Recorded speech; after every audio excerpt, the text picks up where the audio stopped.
Alors, aujourd'hui, nous allons représenter graphiquement la fonction f de x suivante. Alors, première chose, pour représenter une fonction partie entière, vu qu'il y a des crochets, c'est une fonction partie entière, nous devons placer le hk.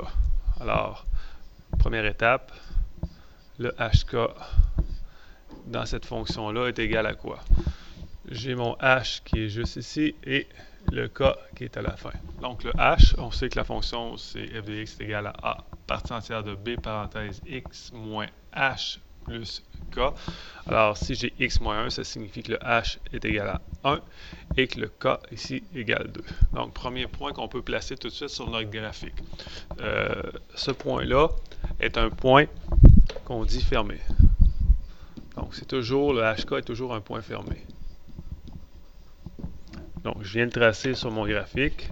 Donc, quand x égale 1, y égale 2. Donc, je viens mettre un point ici, le point bleu, je mets un point fermé. Parce que quand x égale 2 dans la fonction, quand x égale 1, ça va me donner 2 comme résultat. Deuxième étape, je peux essayer de déterminer la longueur d'une marche. Donc, la longueur d'une marche. Pour trouver la longueur d'une marche, je dois faire 1 divisé par le paramètre b. En valeur absolue, ça signifie que je ne m'occupe pas vraiment du signe. Donc, dans ce cas-ci, le b est ici. Donc, ça, c'est mon b. Alors, je vais faire 1 divisé par moins 1 quart, qui va me donner en réalité 4. Donc, la longueur de la marche est de 4. Je ne peux pas la tracer tout de suite parce que je n'ai pas l'orientation des points sur ma marche. Est-ce que c'est point fermé à gauche, point ouvert à droite, ou c'est l'inverse? Pour déterminer ça, je viens regarder le signe du b. Dans ce cas-ci, le b est plus petit que 0.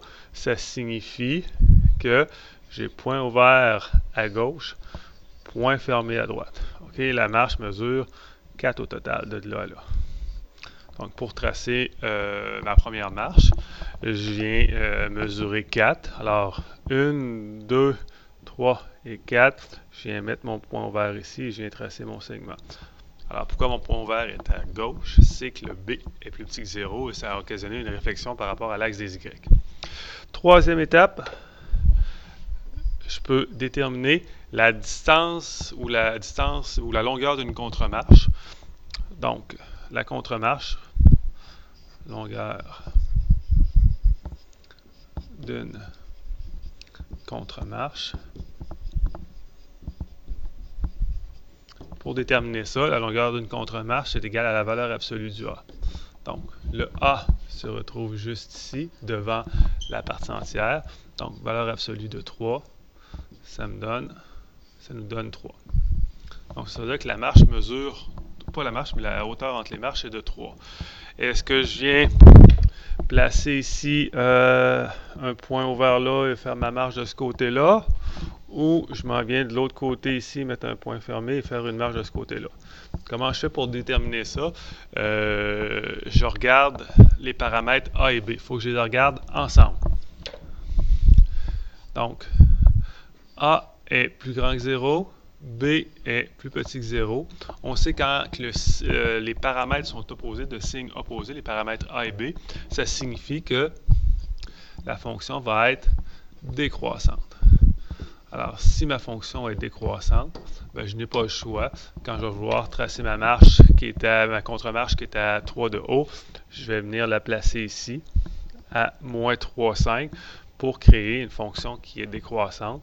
Alors, on sait que la marche mesure 4, donc de moins 3, je recule de 4, je tombe à moins 7 avec un point ouvert. Après ça, je remonte encore de 3 ici, je peux mettre un point fermé.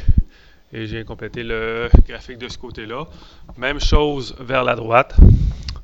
Donc, à 3, je vais mettre un point ouvert jusqu'à 5, point fermé. Je trace ma marche comme ça.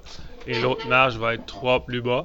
Donc, moins 1, moins 3 me donne moins 4. Et mesure 4, je n'ai pas la fin du segment.